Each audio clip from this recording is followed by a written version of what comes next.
Welcome to Cursed and Curious. I'm Beth, your guide into the strange, the unsettling, and the haunted.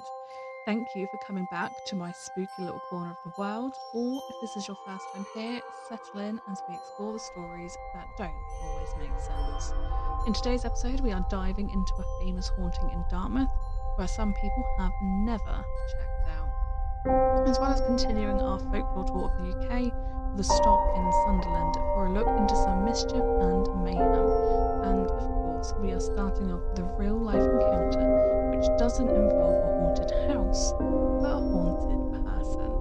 So, lean in, listen closely, something wants to be heard. Some stories start without any rhyme or reason, but this one we may have an explanation for from the beginning. And it's stories like this that make me really feel for the experiencer. This person believes that something attached itself to her during early childhood and has followed her ever since. Sometimes quieter, but always there, until things have got too much. Before we begin, just a quick heads up. This does include mentions of mental health struggles and harmed pets, so please take care while listening. And if that's too much for you right now, feel free to skip ahead to the next story. No hard feelings. On that note, let's get into it. This is We Call It Toby. I'm posting here because I need to talk about what's happening without being told I'm imagining things. I wish I had the videos I had taken previously, but I had deleted them after being told by my family that I am just hearing things and reading into what's not real. I have always been sensitive to spiritual things. When I was little, my biological mother, before I was adopted at 13, was a self-proclaimed black witch and used me in seances. No, it was not fun. Yes, it terrified me at the time, so I genuinely believe in the paranormal. From the time I was adopted, I've always had the spirit that I have felt. I would hear it imitate my family members, push things off the counters, and have troubling dreams. It even slammed doors in front of me when I wanted to go into a different room. We thought it was an evil spirit because at one point I had a genuine breakdown, was causing harm to myself and saying violent threats to people, and ended up in the psychiatric hospital. I do not remember any of this or the 2 weeks of being in the hospital. My adopted family had a priest come and bless the house and me, and for a little while things were okay. But then we moved. I started to hear whispers and things started to move again. While I would be in my room with the door open, it would close every single time. Sometimes I would say, I have it open for a reason, leave it alone, and the door would stop midway. I later moved in with my sister and her family, but still, things happened. I never paid much attention to it because it wasn't harmful or overly scary, until my nephews were starting to get scared to be in my room or alone with me because they would always see a really tall man around me. I lived in her attic, which had the kids' toy room down the hall. Every time I shut the door, a specific toy would go off without batteries. I would open the door and apologise, and it would stop. I nicknamed the spirit Toby. Last year, I moved in with my fiance, and it seemed Toby has followed. It started off with turning the lights on when we were gone, or noises on the second floor at night. My fiance told me just ignore it because the more attention it gets, the more it wants to act out. So I believed him and started to ignore it. But whenever we go into the basement, he gets scorched. The fridge was constantly being opened. The lights would all be turned on if I was gone for too long. We would even hear footsteps upstairs and things falling, but still ignored it. Then I would hear someone running down the stairs at night. Our room is connected to the stairs. We've even been woken up to loud bangs on the second floor. We just let Toby do whatever he wanted since he was never really hostile, unless we went into the basement. We put up Catholic blessed rosaries on the basement door, and the door to our house because his 5-year-old son had been having nightmares and accidents at night. For a few weeks, everything calmed down, but now it seems that Toby is upset with everything and everyone, even me. While we were asleep one night last week, my fiancé gasped and jumped out of bed. It scared me awake, and I asked what happened. He said that something tried to push him out of the bed. He's always calm and collected, but was genuinely startled, which made me freak out. One night, our cat was running around upstairs. He hissed and we heard a commotion. Then, when we looked at the stairs, the cat was thrown down. It looked as if it was kicked, and we watched as he flew down and missed every single stair, hitting the wall at the end of the stairs. I got up and yelled at Toby for trying to hurt the cat. The next day, my dog was in the living room. I was in my bed, but heard her growling and got up. I was about to enter the living room when she yelped, then ran past me, whining, with her tail tucked between her legs. She was shivering when I picked her up. Once again, I scolded Toby. Just a few days ago, we heard something fall upstairs. When I went up a little while later, a small board with 2 screws was sitting right at the top of the steps, perfectly placed to where I would have stepped on the screws if I wasn't paying attention. Our front door that's connected to the second floor has opened in the middle of the night while it was shut and locked. We almost never use the upstairs doors since the porch is unsafe right now. My fiancé had swept the house and, every time, found nothing. It seems like Toby has gotten angry again and is taking it out on my fiancé, his son, and our pets. He didn't like my nephews or the family I lived with either. Could this be the same spirit that is just following me everywhere I go? I'm not gonna lie, when I first read this and I got to the bit about the cat being thrown down the stairs, I literally shouted, "What?"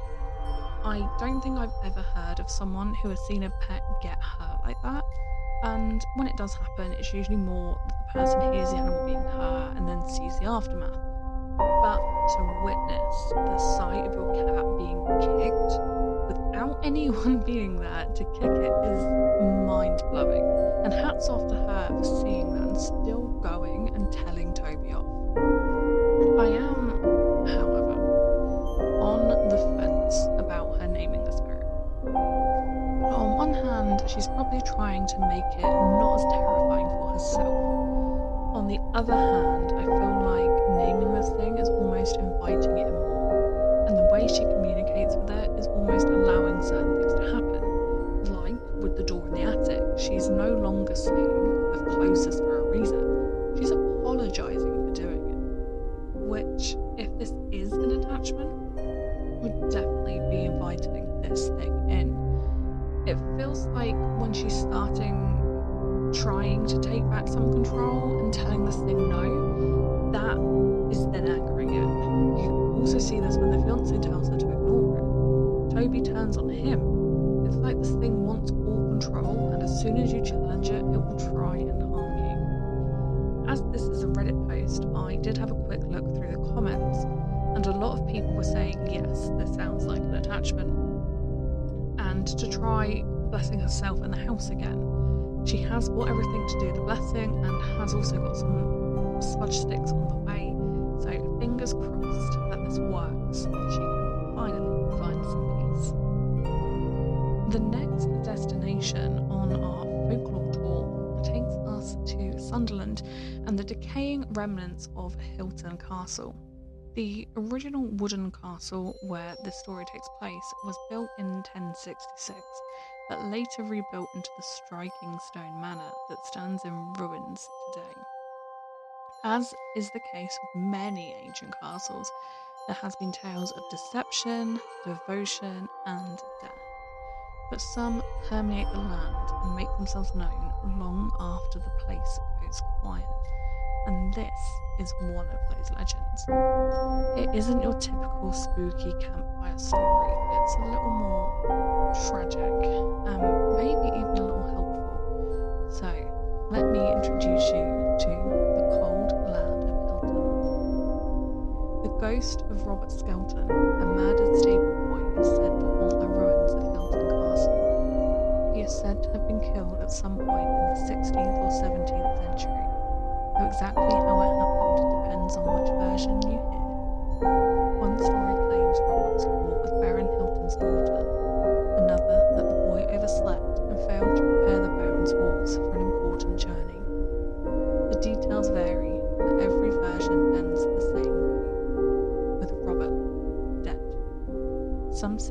Baron decapitated the boy or even stabbed him with a nearby pitchfork.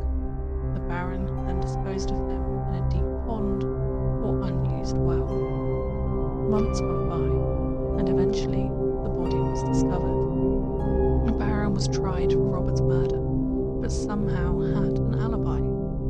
A farm worker testified that the boy fell while trying to remove a tool from the top shelf in the barn, and the Baron tended to his wounds, trying to save him, but it was no use. It is recorded that Baron Hilton was pardoned in 1609. That's when the castle started experiencing strange events.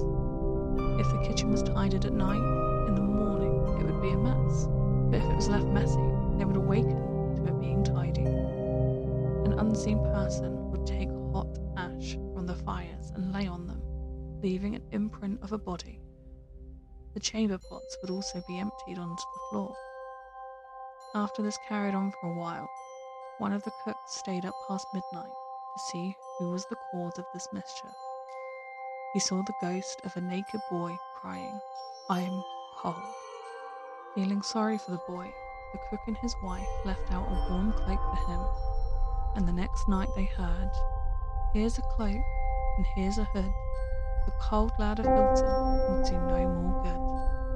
After that night, the strange activity stopped, but some say the cold lad's cries can still be heard at Hilton Castle, echoing through the ruins. That line, "I'm cold," just gets to me. It's not terrifying or angry. It's a young boy that's scared. It keeps the thought of this poor boy in the water at the forefront of your mind, which is heartbreaking no matter how he was killed. Whether it's because he was deeply in love or because he just slept in, he didn't deserve his fate. Then you have all the things that started happening through the castle, no malice behind it. It kind of reminds me of how a child would try and get your attention, it just acting out enough to be noticed. And once someone did pay attention and showed him just that little bit of compassion, that was all he needed. It's such a simple ending for such a tragic story.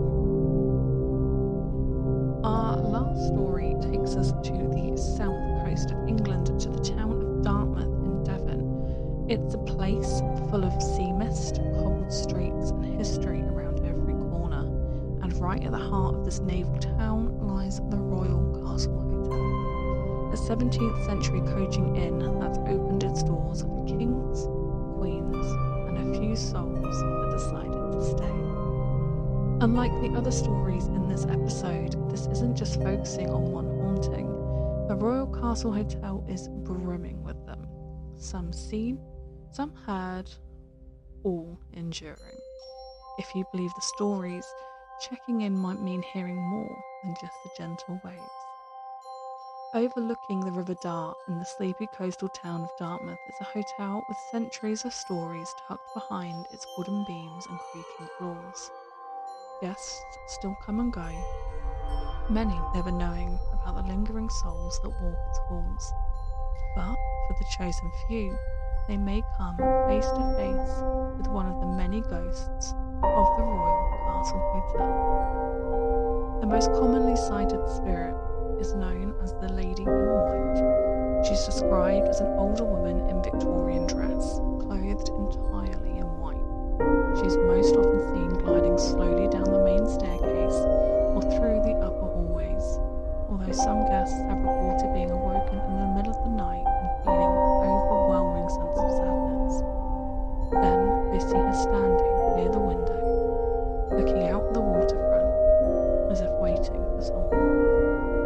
No one knows exactly where she came from, but one tragic theory is that she was the wife of a naval officer, longingly waiting for his return, which never came. Whatever the truth, she's a quiet presence, one that doesn't frighten, but waits. A reminder that some love stories don't end, even in death. And maybe the next spirit is the one she's looking for. A naval gentleman has been seen standing at the end of beds,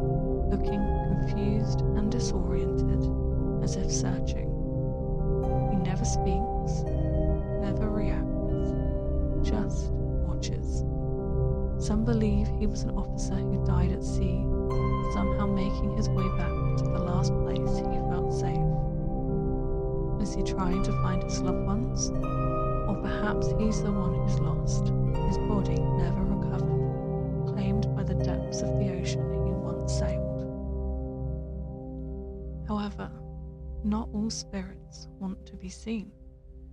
Late at night, just outside your door, you hear a soft sobbing, like a child that has lost its parents.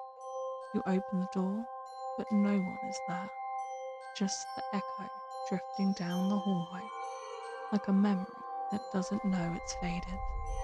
It's the kind of cry that stays with you, not loud, but distressing.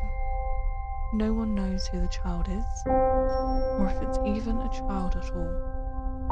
Is this just an echo of the past trapped in the building's walls, or someone small, still waiting to be found? There's also the events that only happen at a certain time of year. In the early hours of a crisp autumn morning, you might hear horses' hooves clattering, approaching the hotel, the crackle of a whip, carriage doors opening, but nothing to be seen. This is said to be the carriage of Mary of Modena, wife of King James II, coming to collect her. A moment trapped forever in time, reliving one small, seemingly insignificant moment in history. Is that what the White Lady is waiting for? We'll never know. What we do know is that this building is drenched with centuries of history, and some guests who just haven't left. Would you be brave enough to spend a night? I love a building with layers, be it the history or the spirits. This one seems to have both. You've got your iconic White Lady, a figure that shows up in far too many hauntings for it to be pure coincidence, and the other spirits may be connected to her, maybe not. That's something we'll probably never know for sure. All of these souls and stories inhabiting the same four walls, walking the same set of creaking floorboards. What I find interesting is that despite its naval past, none of these spirits seem angry, just caught, held in one place, not quite belonging, but also not quite able to leave. It makes you wonder, is this what happens when a building is soaked in centuries of life? Does something seep into the walls, waiting to be replayed to an unknowing passerby? Or do we cling to the places where we felt most ourselves, even after we're gone? That's all for this week's episode of Cursed and Curious. I hope something we have spoken about stays with you in the best way. Whether you're a believer, a skeptic, or just love a good scare, it means a lot to have you join me. So, from the bottom of my heart, thank you for coming along on this little supernatural journey. If you enjoyed this episode, please take a second to rate, review, and subscribe on your podcast player of choice. It really helps us find other curious minds to explore the unknown with. And if you want to go even further into the darkness, you can sign up on patreon.com/cursed-curious and get your name read out on the show, as well as early access to episodes and the first ones to know about any bonus content that is currently brewing. Of course, if you have a story of your own to share, have any comments about what we've discussed in this episode, or just want to say hi, you can email me on beth@cursed-curious.com. You can also find me on socials. I'm at Cursed Curious on TikTok, Instagram and Threads, or CursedXCurious